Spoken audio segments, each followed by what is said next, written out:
안녕하십니까 여러분, 반갑습니다. 오늘은 인생을 살면서 몇 번 경험해보지 못했던 그 경험을 여러분들과 같이 공유하고자 이렇게 녹화를 해야했습니다. 여러분들 혹시 검찰청에 한번 가본 적이 있으십니까? 예, TV 뉴스 뭐 이런 데에서는 뭐 많이 나오죠. 정치인들이 고발당해서 검찰에 소환당했다. 범죄인들이 경찰서에서 어디 쫓겨다니다가 검사한테 형을 받고 어디 들어간다. 그런 것들 많이 보고 TV 영화나 드라마 같은 보면 검사들도 많이 보고요. 그런 걸 TV에서나 이런 드라마 영화에서나 봤지 실제로 검찰청에 들어가 본 적은 없죠. 네, 저는 이번에 검찰청에 한번 들어갔다 나왔습니다. 어떤 일로 갔냐면은 그 저작권과 상표권 위반 상표권을 다른 사람이 침해했기 때문에 그 때문에 형사 고발을 한 적이 있고요. 그것을 형사 조정하려고 이 검찰청에 들어갔었습니다. 여러분들 형사 조정 들어보신 적 있으신가요? 저도 이번에 처음 들어봤습니다. 어떤 것이 형사 조정인지 다른 경험이 없으신 분들이 많이 있을 거라고 생각이 들어요. 저도 처음에 형사 조정에 대해서 정보를 알고 갔으면 좋겠다 이렇게 검색해봤는데 정보가 없더라고요. 그래서 형사 조정에 대해서 제가 한번 이렇게 말씀드리는 게 다른 분들한테 도움이 되겠어서 이렇게 해봤습니다. 자, 이 화면은 처음 가면 좀 신기하잖아요. 그래서 검찰청 가는 거, 그 모습 담아놓은 겁니다. 검찰청에 들어가면 좀 웅장합니다. 일단 검찰 그 건물이 많이 웅장해요. 근데 여느 관공서랑 많이 비슷합니다. 정말 좀 삭막한 그런 게 좀 있습니다. 여기 보시면 방문증 교부처라고 있잖아요. 모든 그 관공서가 그렇지는 않겠지만 특히 보안을 요구하는 그런 관공서 같은 경우는 방문증을 받아서 그걸로 키로 해서 열고 들어가는 경우가 대부분이죠. 보안 관련된 곳은. 그래서 먼저 방문증 교부부터 받으셔야 됩니다. 신분증을 먼저 맡기고 방문증을 받아서 태그를 하고 들어가는 그런 시스템이더라고요. 그래서 보시면 태그하고 들어가죠. 네. 그리고 엘리베이터도 타려면 태그를 해야 됩니다. 이렇게 태그를 하고 딱 들어가면 이제 그 시간 전에 당연히 도착을 해야 되는데 그 도착을 하면 대기를 해야 되잖아요. 그래서 보시면 민원 대기실 행정조정 대기실이라고 화면이 보입니다. 이곳에 딱 들어가면 좀 여러분들 다시 한번 느끼시지만 관공서가 되게 삭막하다. 그냥 조리식 건물 그 판넬 벽에 그리고 그 테이블 칸막이 이게 있는 게 답니다. 보시면은 좀 어색한 것도 많이 보이고, 자, 우리가 여기 온 거는 행정 조정에 대한 거니까 행정 조정 안내 문도 보이고 그러네요. 행정 안내를 좀 더 주의 깊게 보면 이런 행정 조정 절차를 거쳐서 민영사를 한꺼번에 처리할 수 있다 이런 장점에 대해서 안내를 하고 있습니다. 시간이 되면 이제 들어가야 되나 하고서 행정조정실에 문 앞에까지 갔었는데 딱 문 앞에 보니까 절대 녹화하지 말라고 그러더라고요. 어떤 사람이 그 안에서 이미 상담을 하고 있을 수도 있고 또 조정위원들끼리 상의를 하고 있고 상의를 하고 있을 수도 있으니까 다른 안내하는 사람이 들어와서 대기실에 있는 사람을 호출하기 전까지는 가만히 대기를 하셔야 됩니다. 그래서 다시 대기실로 들어가는 모습입니다. 대기실로 다시 한번 들어가고 있죠. 그래서 다시 한번 둘러봤습니다. 자, 다시 한번 삭막한 이런 곳에는 절대 못 살 것 같은데 일하시는 분들은 어떤지 모르겠습니다. 근데 이런 곳에다가 좀 식물이라도 좀 키우고 그러면 좀 더 괜찮지 않을까 이렇게 생각이 들어요. 조정하러 갔으니까. 보시면 그 테이블 위에 두루마리 휴지 보이십니까? 정말 안 어울리지 않습니까? 자, 이런 데 돈을 아끼시는 것보다는 대기실 이런 곳에 조금 더 편한 느낌을 줘야지. 여기 오신 분들이 대부분 마음이 안 좋아서 왔을 건데 안타깝습니다. 조금 마음을 좀 편안하게 해주시는 그런 선생님은 좀 있어야 되지 않나. 그런 예산을 덜 써야 된다는 그런 압박감이 있는 것도 저는 생각이 듭니다만 색깔이라도 조금 좋은 걸 했으면 좋지 않을까 이렇게 생각이 듭니다. 여기 보시면 행정조정에 대해서 나오죠. 행정조정은 이제 고소인과 피고소인의 고소하는 이유가 뭐겠어요? 얘가 나한테 나쁜 짓을 했어요. 이거 아닙니까? 그거에 대해서 나쁜 짓을 한 거에 대해서 보상을 받아야겠죠. 그래서 민사를 거는 게 대부분인데, 그래서 민사와 형사를 한꺼번에 합의를 해보는 겁니다. 그래서 고소인은 시간적인 손해라든가 금전적인 손해를 빨리 메꾸기 원하는 거고, 피고소인은 아무래도 이제 형사와 민사가 한꺼번에 들어가면 변호사비만 얼마입니까? 변호사비가 500만 원씩 한다 그러면 1000만 원 아닙니까? 뭐 국선 변호사를 쓴다고 해도 민사에서 하면 500만 원 추가 지출이 생기는데 소액 사건이 아닌 이상 이런 것을 줄이고자 이제 이런 조정 절차를 하시는 게 유리하다라는 안내 멘트고, 그리고 제가 보더라도 민형사를 한꺼번에 조정을 해서 이 형사 조정을 통해서 합의를 보는 게 제일 좋은 방법 같습니다. 근데 여기서 주의할 거는 형사, 민사 이 합의금을 서로 조율하는 거잖아요.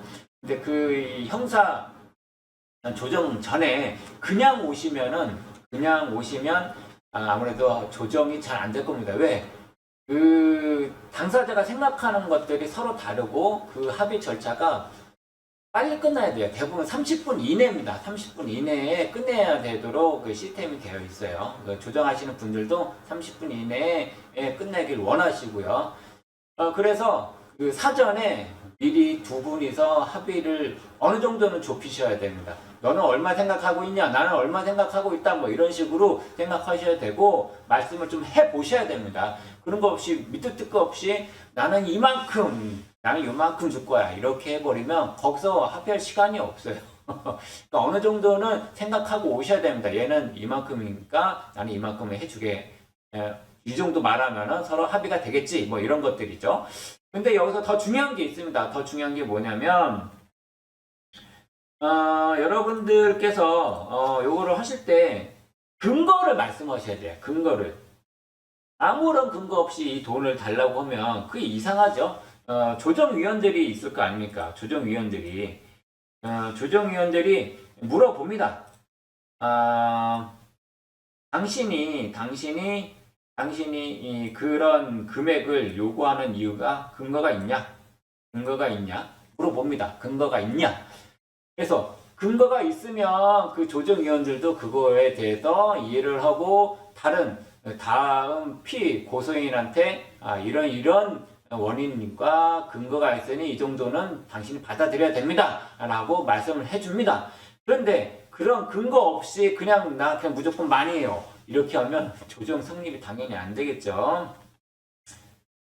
그리고 여기 들어갈 때는 한 명씩 들어갑니다. 한 명씩. 처음에 비고소인이든 고소인이든 한 명씩 두 분이 한꺼번에 들어가는 경우는 없어요. 한 명씩 해서 들어가서 조정위원과 먼저 면담을 합니다. 나는 이러이러한 근거가 있고 이러한 근거로 이렇게 민사든 형사든 합의금을 받고 싶습니다. 라고 얘기를 하고요. 피고소인도 마찬가지겠죠. 이러한 그 보상을 할 용의가 있다. 라고 말을 해요. 서로 이제 얘기를 듣고 나서 조정위원들이 다시 한번 또 한 명씩 부릅니다. 한 명씩 불러요. 그래서 당신이 이런 금액을 제시했는데 상대방은 이런 금액을 제시했다. 근데 근거가 타당하지 않다. 이런 식으로 좀 얘기를 해줍니다. 그래서 그 금액을 범위를 좁혀가요. 그래서 조정을 해주는데 이거 한 번에 이거 조정이 될 수도 있고요. 됐으면 한 번에 하시는 게 좋겠죠. 근데 이게 생각과 달리 조정 금액이 많이 차이가 나면 다음에 한 번 더 조정 기회를 잡아주십시오 라고 할 수도 있습니다. 한 번에 할 수도 있지만 만약 그게 좁혀지지 않는다. 상대방의 근거가 타당한지 모르겠다. 그러면 한 번 더 조정을 잡아주십시오 라고 할 수도 있어요. 그러니까 이 한 번에 끝내야 된다는, 조정을 해야 된다는 그런 압박감을 가질 필요는 없다라는 거 말씀드립니다.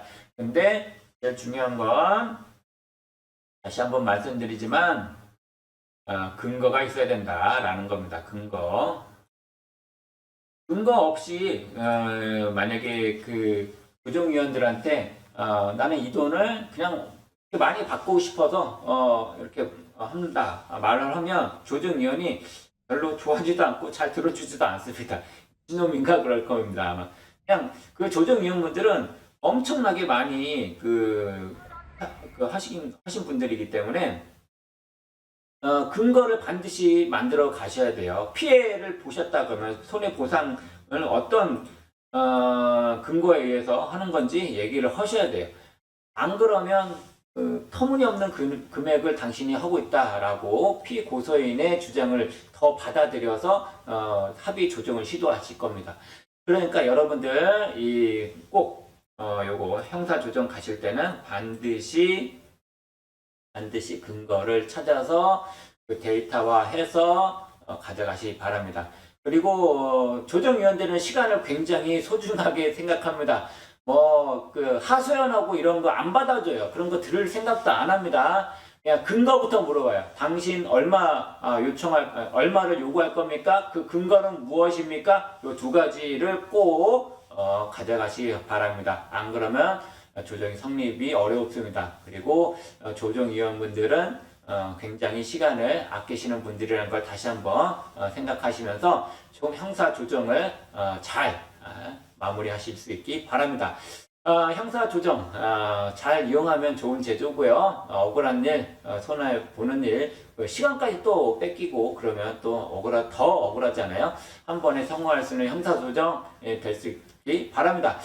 형사 조정을 했던 그 이유가 저는 굉장히 황당한데 어쨌든 이 검찰청에 들어갈 때 고소인의 자격으로 그래도 가시기 바랍니다. 비고소인의 자격으로 가시지 마시고요. 고소인으로 자격으로 가면 마음이 그래도 괜찮습니다.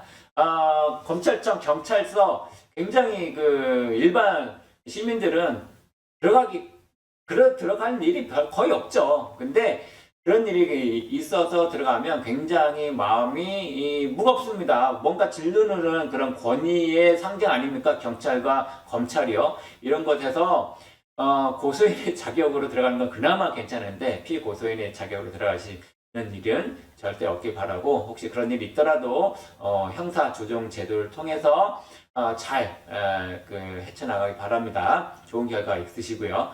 저 같은 경우에는 잘 됐었으면 좋겠는데 상대방이 너무 터무니없는 보상안을 얘기해서 형사, 민사가 처리될 것 같네요. 마음이 아픕니다. 네. 자, 알겠습니다. 여러분들은 좋은 결과 있기 바랍니다. 아셨죠? 네. 다시 한번 말씀드립니다. 형사 조정할 때는 가기 전에 미리 상대방과 금액적인 이야기를 반드시 하고 가시고요. 그리고 형사 조정에 갔을 때는 어떤 금액을 요구할 건지 말씀하고 그 요구하는 그에 대한 합당한 근거를 얘기하실 수 있도록 근거 자료도 가져가시기 바랍니다. 알겠죠? 네. 하소연 같은 건 통하지 않습니다. 네. 고맙습니다.